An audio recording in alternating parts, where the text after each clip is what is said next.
ఇదిగో బజ్జాయినా, దక్షిణ భారత యాత్రలు చేస్తే బావతో పెళ్ళవుతుందని ఇదిగో ఈ పిల్లకలేని పంతులు సలహా ఇచ్చాడు. చాలా కష్టపడి బోల్ డబ్బులు ఖర్చు పెట్టి యాత్రలు మొత్తం పూర్తి చేశా. ఇంకా నా మెళ్ళో హీరో బావతో తాళి కట్టించాల్సింది నువ్వే. తేడా వచ్చిందో ఈ పూజారి గడిని చంపేస్తాను. అంచేత ఏంటంటే నువ్వు ఇంకేమాత్రం బద్దకించకుండా ఆ పనిలోనే ఉండాలి. ఇదిగో 100 మొక్కున్నా వడ్డీ కూడా లెక్కేసి ముందే 105 కొబ్బరికాయలు కొట్టేశా. ఆ విషయం ఈ పిల్లగాడి కూడా తెలుసు. ఎరా? అవును. అందరూ నీకు పుట్టినరోజు మాత్రమే ఉండాలి పెడతారు, మరి నేను ప్రతి వారం పెడుతున్నానా లేదా?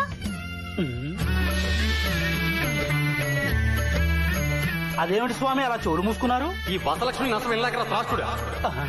పేరుకు ఉండ్రాలు పెట్టేది నాకు, తినేది నువ్వు. కొబ్బరికాయలు కొట్టేది నాకు, పచ్చడి చేసుకుని మెక్కేది నువ్వు. దాని నస వెళ్ళాక ఆఖరికి నా చెవుల నుంచి రక్తం కూడా వస్తుందిరా. మొన్నోసారి అయితే జ్వరం కూడా వచ్చింది. అసలు ఆ దిక్కుమాల యాత్ర సలహా ఎవడమన్నారా నిన్ను? ఏంట్రా నవ్వుతున్నావు? నన్ను చూస్తే జోకులుగా ఉందో? నా చేతిలో చిలకడ దుంప పులుసు.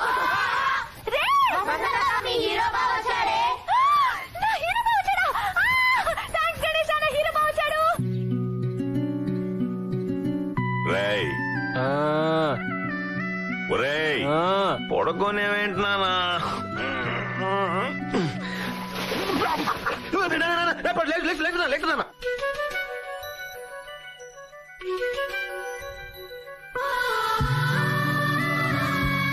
ఏమ్మా మీ అన్నయ్య గారు నిద్ర లేచారా? నన్ను రమ్మంటున్నారా? లేదు నాన్న, ఎప్పుడో లేచాడు.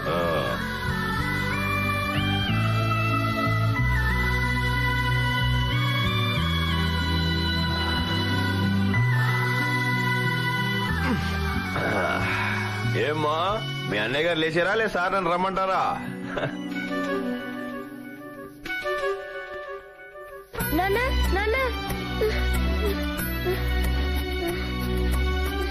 ఏంటన్నా? నాకు ఒక పిచ్చి కళ వచ్చిందన్న, అందుకే నాకు భయం వేసి ఇక్కడికి వచ్చేసాను. చచ్చా, మిలిటరీ వాడి కొడుకు భయం ఏమిట్రా? పడుకో.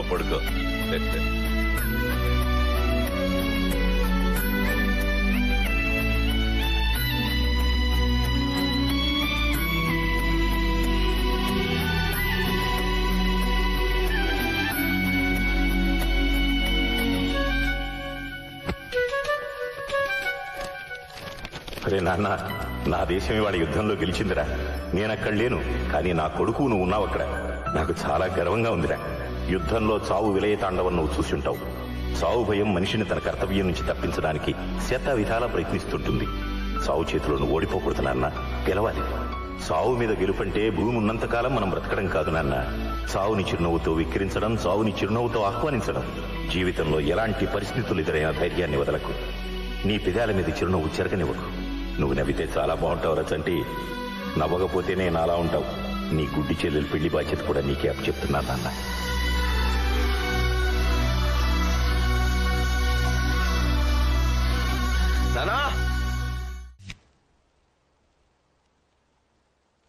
బావా బజ్జీలు, కోవా కజ్జీలు, ఇవ్వకపోతే గుంజీలు.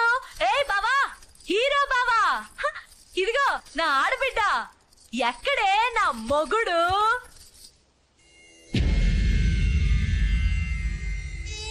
జ్యోతి, మాయా, నేను ఊరెళ్ళేటప్పుడు బానే ఉన్నాడు కదా? ఎలా జరిగింది? Heart attack. మాయదారి హార్ట్ అటాక్ నీకే రావాలా? ఊళ్ళో ఇంతమంది పనికిరాని యాదవులు ఉన్నారు. ఏదోకైనా రావచ్చు కదా. సర్పంచ్ గారికి రావచ్చు, ఐడియాల అప్పారావుకి రావచ్చు, పిల్లకలేని పందులకు కూడా రావచ్చు. నీ కొడుకుతో నా పెళ్లి చేయకుండా వెళ్ళిపోయావా మావయ్య?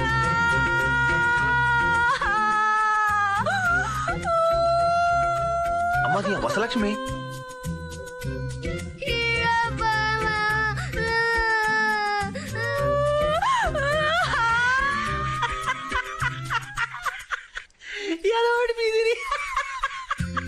ఏమో తింగర పుచ్చి, నీ బాడీ పెరిగింది, నీ బుర్ర అసలు పెరగలేదే. షేమ్ టు షేమ్, చిన్నప్పుడులాగా ఎడుతున్నావు, ఏం మారలేదు. ఏంటలా చూస్తున్నావు? నవ్వుతున్నానా? రే ఏడవద్దురా, మనం ఎప్పుడు నవ్వుతూ ఉండాలి. నాన్నకు చెప్పాడురా, నాన్న చెప్తే వేదం అంతే. ఏడుపు మనల్ని నేర్పించకూడదు, మనమే ఏడుపు నేర్పించాలి నవ్వుతూ. అదే నాన్న సిద్ధాంతం. నాని ప్రపంచానికి చనిపోయాడురా, నీకు నాకు కాదు. ఇప్పుడు దాకా నాతోనే మాట్లాడుతున్నాను. కాకపోతే కొండ మీద పొలంలో ఇల్లు కట్టుకొని హ్యాపీగా రెస్ట్ తీసుకుంటున్నాడు. నీ పెళ్లి బాధ్యత మాత్రం నాకు అప్పు చెప్పాడురా. చెప్పు, నీకు ఎలాంటి మొగుడు కావాలి? సాలిడ్ గా తిరుపతి లడ్డులా ఉండాలా, లేదా సన్నగా కాకినాడ కాజాలా ఉండాలా? ఇది అన్యాయం. నీ కూతురు పెళ్లి గురించి నీ కొడుకు చెప్పావు, బానే ఉంది. నా గురించి కన్న కల గురించి ఎందుకు చెప్పలేదు? కళ ఏంటది? నిన్ను నాకిచ్చి చెయ్యాలని, నన్ను ఇంటి కోడల్ని చేసుకోవాలని ఎన్నెన్ని కలలు కనేవాడో మావయ్య. అలాంటి పీడకలలు మా నాన్నకి రావు గాని ఎదవస్తుంది అట్టకే. ఆయన బుద్ధున్న ఏ ఎదవైనా ఆడపిల్లని చేసుకోవాలనుకుంటాడు గాని నీలాంటి కోచ్ పిల్లని కాదే. కరెక్ట్ హీరో బావా. నేను ఆడపిల్లని కాదు, ఈడపిల్లనే. ఈడొచ్చిన పిల్లని, నీ జోడు కావాలని కోరికతో వేడెక్కిన పిల్లని. అందాల కలని తీరుస్తారా నీ ఆకలిని.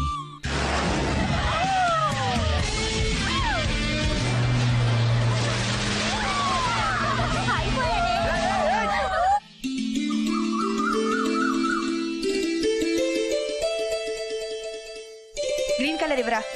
అదిగో సూపర్ ఉందిరా.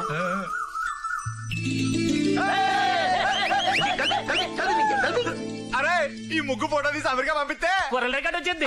ఏ గుడ్డి పిల్ల ముగ్గేసిందనా? ముగ్గు సూపర్ గా వచ్చింది, చూసి నేర్చుకోరు వాళ్ళందరూ. అది మరి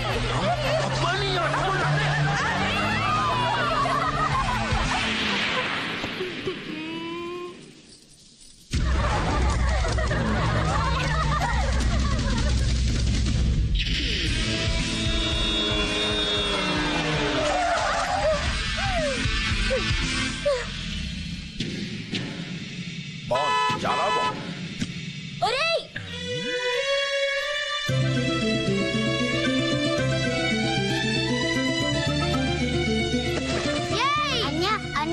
ఏమైందన్యా? నీ అబ్బా ఏ టక్కులాడి తిప్పులాడి శుభ్రంగా చెయ్యి. అది కొండముచ్చు. రై కొండముచ్చు నువ్వా? ఉసే టక్కులాడి తిప్పులాడి నేనే. డింగ్ డాంగ్ వేస్తావా వెయ్యవా? వెయ్యను. వేస్తావా వెయ్యవా? వెయ్యను. ఒరే ఫార్ స్పెల్లింగ్ ఏంట్రా? తప్పరా? ఎందువల్ల చేత వెయ్యిస్తాను, ఎవరితోనైనా వేయించుకో. ఎవరితో పడితే వాళ్ళతో వేయించుకోను. వెయ్యొద్దు, నువ్వు వెయ్యి. వెయ్యను. బి ఫార్ తప్పగా. ఆగలేను, నేనే వేస్తాను. ఆగాను, వెయ్యి. ముగ్గు ముగ్గు ముగ్గు ముగ్గు తొక్కుతావు. ఇదిగో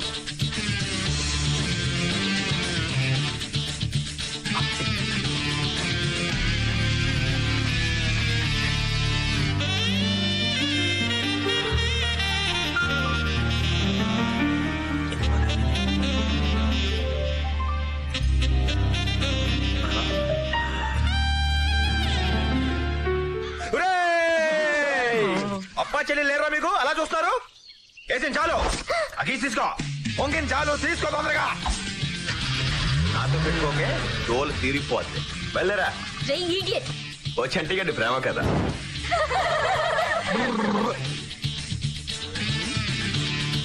రై కొండముచ్చు నాతో పెట్టుకోకు, పచ్చడైపోతావు. టక్కులాడి తిప్పులాడి ఒట్టేసి చెప్తున్నాను, నీతోనే పెట్టుకుంటాను. నీ అబ్బా. ఒక ప్రముఖ లాయర్గా నేను మీకు ఇచ్చే సలహా ఏమిటంటే, ఈ భూములు కొనడానికి రోడ్లు వేయడానికి మీ డబ్బు ఎందుకండి? మీ మినిస్టర్ మావితో మాట్లాడి ప్రజల డబ్బుతో గవర్నమెంట్ ఖాతాలో రోడ్లు వేయిస్తే మీ దరిద్రం వదిలిపోతుంది. అమ్మో తుఫాన్ వచ్చింది. ఏంటి సేపడుతున్నాడానికి ఎక్కడ తిరుగుతున్నావు? నీకెందుకు బే, నీ పనేంటో నువ్వు చూసుకో. నాకెందుకంటే నీ కాబోయే మొగుడు కదా. అన్నయ్య, నీ బావమరిదికి మెదడు తక్కువ. ఎన్నిసార్లు చెప్పినా అర్థం కావటం లేదు. వీడికి కొంచెం గుర్రం గాడిద కథ చెప్పు. గుర్రం గాడిద కదా? ఏంటిది? అదేనండి, గుర్రానికి గాడిదకి చూడడానికి పెద్ద తేడా ఉండదు. కాకపోతే గుర్రం రేసుల్లో గెలుస్తుంది, గాడిద బరువులు మోస్తుంది, అంతే తేడా. బావా, ఇంతకీ నేను గుర్రానా గాడిదనా? అడ్డగాడిదవి అని ఆవిడ అభిప్రాయం. అడుగో ఎంఆర్ఓ వచ్చేసాడు. రావయ్యా. ఏమయ్యా, రోడ్ వేయడానికి కావాల్సిన పొలాల తాలూకు అగ్రిమెంట్లన్నీ అయిపోయినాయా? అన్ని కొనేసానయా. Very good. ఇదిగో ఇక్కడున్న ఈ 5 ఎకరాలు తప్ప. ఏంటే బాబు, అవి పొట్టమే కొట్టేసావు. ఈ పొలం అమ్మకపోతే రోడ్డు వేయడానికి కుదరదు. రోడ్డు అయిపోతే ఫ్యాక్టరీ చెరుకు రాదు. చెరుకు రాకపోతే ఫ్యాక్టరీ మూతపడిపోద్ది. ఫ్యాక్టరీ మూతపడిపోతే ఈయనకి 5 కోట్లు బొక్క అయిపోద్ది. ఈయనకి 5 కోట్లు బొక్క అయిపోవడం అంటే ఈయన పరువు మురికాలలో కొట్టుకుపోద్ది. ఎంతో కొంత డబ్బు ఎక్కువ ఇచ్చారా కొనేవయ్యా. ఎంత డబ్బు ఇస్తానన్నా ఈడు మాత్రం అమ్మనంటున్నాడు. ఆడేవడయ్యా బాబు? స్వర్గీయ మిలిటరీ మాధవరావు కొడుకు. ఏమన్నా స్వర్గీయ అంటే చచ్చిపోయారా? ఓ, మాధవరావు గారు మాకు మంచి ఫ్యామిలీ ఫ్రెండ్. ఆయనంటే ఎంతో గౌరవం నాకు. రాయిలా ఉండేవాడు మనిషి ఎలా పోయాడు పాపం. అయ్యి బాబోయ్ మహానటయో. వెళ్ళి మాధవరావు కొడుకుని ముందు పరామర్శించి రావాలి. హీరో, హీరో ఎవరది? నమస్కారం సార్. రావయ్యా హీరో, ఎలా ఉన్నావు? బాగున్నాను సార్. మీరేంటి ఇక్కడ? కవర్ పెడితే నేను వచ్చానుగా. కూర్చోండి సార్. మీరు పర్వాలేదు పర్వాలేదు పర్వాలేదు. నువ్వేంటయ్యా, చిన్నప్పటి నుంచి అందరూ నిన్ను హీరో హీరో అంటుంటే సినిమా హీరో అవుతావు అనుకున్నాను. మిలిటరీలోకి వెళ్ళిపోయావట కదా? నేను సినిమా హీరో అవ్వాలనుకున్నాను సార్, కానీ మా నాన్న రియల్ హీరో అవ్వమని ఆర్డర్ చేశాడు. మిలిటరీలోకి వెళ్ళిపోయాను. అవునయ్యా, జై జవాన్ జై కిసాన్ వాళ్లే ఈ దేశానికి నిజమైన హీరోలు. నిన్నే తెలిసిందయ్యా నాన్నగారు గుండె పుడుతూ పోయారని. ఆయనంటే చాలా గౌరవం నాకు. దేవుడు దుర్మార్గుడయ్యా, మంచి వాళ్ళని తొందరగా తీసుకెళ్లిపోతాడు. పాపం కూతురు పెళ్లి చూడలేదు, కొడుకు పెళ్లి చూడలేదు. అయినా పర్వాలేదు, నేనున్నా నీకు. నీ చెల్లెలి పెళ్లి చాలా ఘనంగా చేద్దు గాని 20 ఎకరాల మాగాని పొలం ఇస్తాను నీకు నేను. వద్దు సార్, మీరు 20 ఎకరాలు ఎందుకు ఇద్దాం అనుకుంటున్నారో నాకు తెలుసు సార్. మీ మనుషులు కూడా నన్ను వచ్చి అడిగారు సార్. క్షమించండి సార్. 5 ఎకరాల కొండ పొలం నేను అమ్మలేను సార్. అక్కడ మా నాన్న సమాధి కట్టుకున్నాను సార్. సెంటిమెంట్ అనేది మనం షర్టు మీద వేసుకునే సెంటులా ఉండాలి హీరో. నరాల్లోకెక్కి మత్తు మందులా ఉండకూడదు, ప్రమాదం. ఈ రోజుల్లో కూడా ఇంకా ఏ రోజులైనా బిడ్డని కనేది అమ్మే సార్. సూర్యుడు తూర్పునే ఉదయిస్తాడు సార్. ఏ రోజైనా మనిషి మనిషే సార్, జంతువు జంతువే సార్. అసలు సెంటిమెంట్ లేనివాడు నా దృష్టిలో మనిషే కాదు సార్. సార్, సమాధి నేల మీద నుంచి పైకి ఎత్తుకు ఎందుకు కడతారో తెలుసా సార్?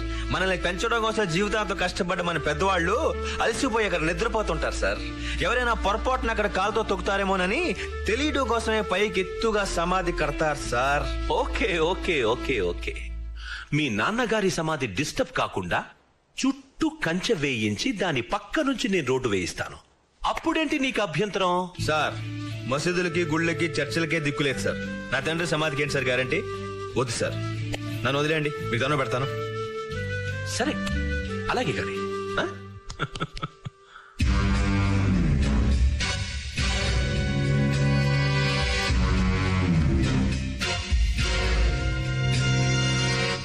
చంటి, నీ కొండ పొలం వాడికి అమ్మేస్తున్నావా బాబు? ఓరు బాబోయ్, ప్రపంచంలో అందరి కళ్ళు నా కొండ పొలం మీదే. ప్రాణాలు తోడేస్తున్నారా బాబు. ఇంతమందికి నీ సార్ ఎలా చెప్పనయ్యా? అక్కడ మా నాన్న సమాధి కట్టుకున్న నా పొలం ఎవరికి ఇవ్వను. చాలు బాబు, ఆ ఒక్క మాట చాలు. ఆ చుట్టుపక్కల పొలాలన్నీ వాడు కొనేశాడు. నీ ఒక్కడి పొలం కనుక దక్కకపోతే అక్కడ వాడు రోడ్డు వెయ్యలేడు, ఫ్యాక్టరీ నడపను లేడు. ఏదో ఒక రోజున గవర్నమెంట్ ఫ్యాక్టరీ తెరుస్తుంది, తప్పనిసరిగా మా అందరి కష్టాలు గట్టెక్కుతాయి బాబు. ఏటా మీ గోలా? నాకేం అర్థం కావట్లేదు. చంటి, మీ నాన్నగారే మా అందరికీ అండాదంట. ఇన్నేళ్లుగా ఆయన ఒక్కరే మా తరఫున పోరాడారు. హఠాత్తుగా ఆయన పోయేసరికి మా చెయ్యి వదిలి వెళ్ళిపోయారనుకున్నాం. కానీ లేదు బాబు, ఆయన పోయాక కూడా మాకు అండగానే ఉన్నారు. ఆ దుర్మార్గుడి చేతిలోకి మా ఫ్యాక్టరీ వెళ్లకుండా అడ్డంగా సమాధిలో పడుకున్నారు బాబు మాధవరావు గారు. ఆయన మాకు దేవుడు బాబు. ఓహో, దీని వెనక ఇంత కథ ఉందా? ఓకే, క్వశ్చనే లేదు. మా నాన్నకి ఏది ఇష్టం అదే జరుగుతుంది. ఆ కాయ భలే ఉంది. కోద్దాం అంటే అందట్లేదు. ఎలాగే ఆంజనేయ స్వామికి దండం పెట్టాడుగు, టప్ అని పడుతుంది. హాయ్, కాయ భలే పడిందే. నాకు అది కావాలి.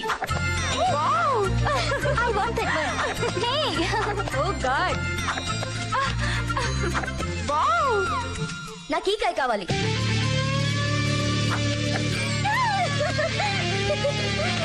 ఇది కూడా కావాలి.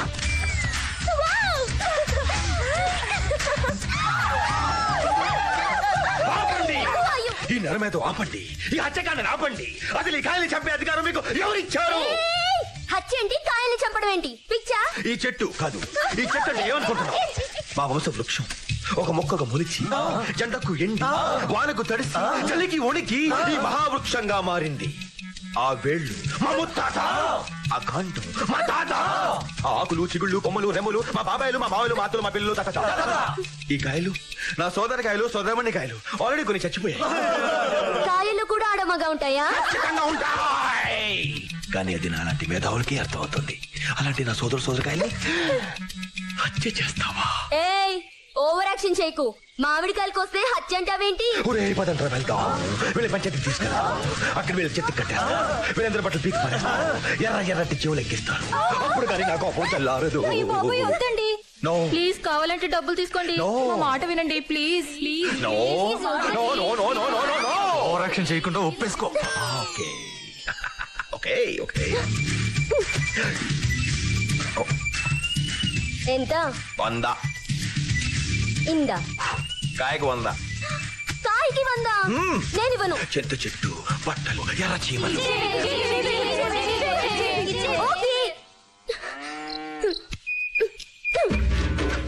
Thanks for your cooperation. Operation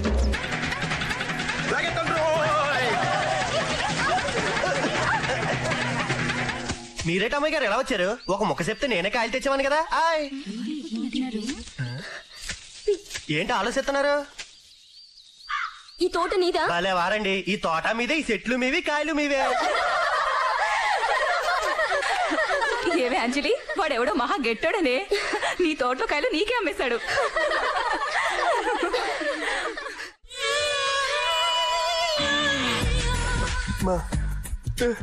ఇప్పుడు అక్కడ ఏం జరుగుతుందో నాకు తెలియాలి.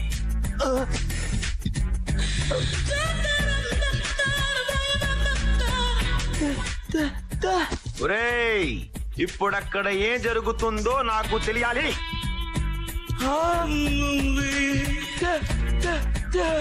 నాకు కోపం తెప్పించకండి. ఇప్పుడు అక్కడ ఏం జరుగుతుందో నాకు తెలియాలి.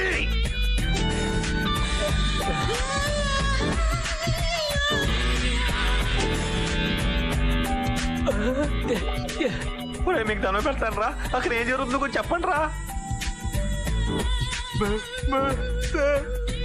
వీక్ మైండ్స్, మీరందరూ దేనికి పనికిరారా?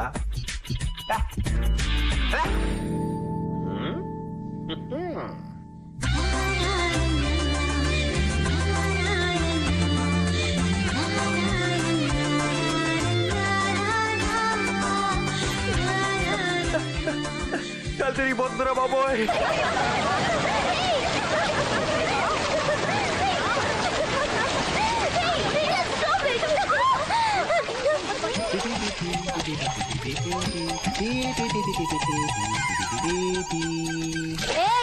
ఏంటో పగటి వేషం? మా బట్టలు ఎందుకు తీసావు? ఫస్ట్ క్వశ్చన్ కి ఫస్ట్ ఆన్సర్. ఇది పగటి వేషం కాదు. నేను శ్రీకృష్ణుని, మీరందరూ గోపికలు. సెకండ్ క్వశ్చన్ కి సెకండ్ ఆన్సర్. మీ బట్టలు నేను తీయలేదు, మీరే విప్పేసుకున్నారు. పిచ్చి పిచ్చిగా ఉందా? పళ్ళు రాలిపోతాయి. ఉసే టక్కులాడి తిప్పులాడి. చిన్నప్పుడు ఎప్పుడో చూశానే, చిన్న చెడ్డీతో పుల్లి జాకెట్ తో. మళ్ళీ నాలుగు మళ్ళీ చూస్తున్నాను, చిన్న చెడ్డీతో పుల్లి జాకెట్ తో. నోర్మోయ్, ఆడపిల్లలు స్నానం చేస్తుంటే చూడ్డానికి సిగ్గులేదా? మా పశు జల క్రీడా ప్రాంగణంలో జలకాలాడుకు మీకు ఎచ్చటి నుండి అనుమతి లభించినది. ఏమే బూతులు తిడుతున్నాడే? బూతులు కావివి, అధికార తెలుగు భాషా ప్రచారం, అచ్చ తెలుగులో సంభాషించడం. దీనికి అర్థం ఇది మా గేదెలు అయి స్నానం చేసి చెరువు. మర్యాదగా నేను నా మొగతనాన్ని ప్రశ్నించినందుకు బేషరత్తుగా క్షమాపణ చెప్పి మీ చేతులు ఇలా పైకెత్తి దొన్న పెట్టి బయటికి వస్తాయి.